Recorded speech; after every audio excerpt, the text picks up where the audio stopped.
Welcome back. So, still continuing our section 9.6, we have in the last lectures looked at ratio test and we finished that topic, and then what's left is the root test. So, the root test theorem says that you have a series, and then just like the ratio test, you have three parts to the theorem which tells you what happens. What you do is, as the name implies, root test, you look at the root, the nth root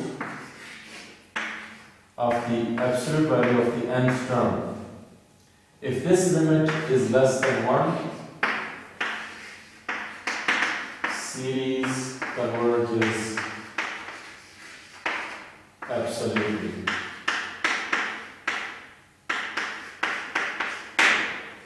Okay? And you recall what it means for series to converge absolutely is that even if the series has some terms minus, you can throw away all the minus signs, the sum will still be a final number. And perhaps this is a good time to mention that when in our lecture on ratio test, I had written for you series converges. I should have also said series converges absolutely. So it's not incorrect to say series converges, but even more than that, it actually converges even if you throw away the minus signs of any of the terms. Okay, and just like the ratio test, if this limit of the nth root of the nth term is 1 or infinity, series will diverge. Series diverges. And similar to the ratio test, if this limit is 1, okay, I made a mistake there. If this limit is bigger than 1 or infinity, okay. So if the limit is 1, right, then test is infinity.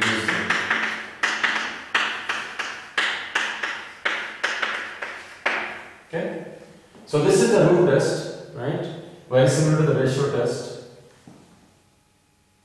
And it makes it easy for you to memorize or remember it, right? Because the conditions are the same, it's just that the test is different. You look at the nth root of the nth term as opposed to the ratio of the two consecutive terms. Okay, so let's look at one example here.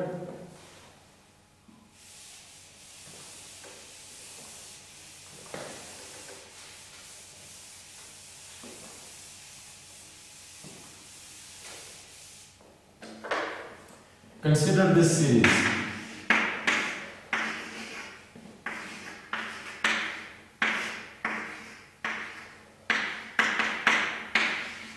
Okay. Let's see if this converges or what the root test will tell us about it. So we look at the limit as n goes to infinity of the nth root of e to the 2n or n to the power n. And the nth root means the power 1 over n. So this becomes e to the 2n over n and to the n over n. This becomes the limit as n goes to infinity of e squared over n. And this limit is 0, of course, because the numerator is a constant. The denominator is increasing to infinity. So this is 0, is less than 1. So we conclude that the series converges. Okay. It's worth mentioning here that there are many series for which the root test is actually less complicated algebra than the ratio test. I encourage you to take this same series and do the ratio test on it, and you'll see that the algebra is much more than the algebra in the root test. And with that note, we will finish the root test here. In the next lecture, we will make a summary, kind of like a flow chart or a table summary of the different tests we have learned and what should be our general strategy. Try this test, if it doesn't work, try this, try this. Okay.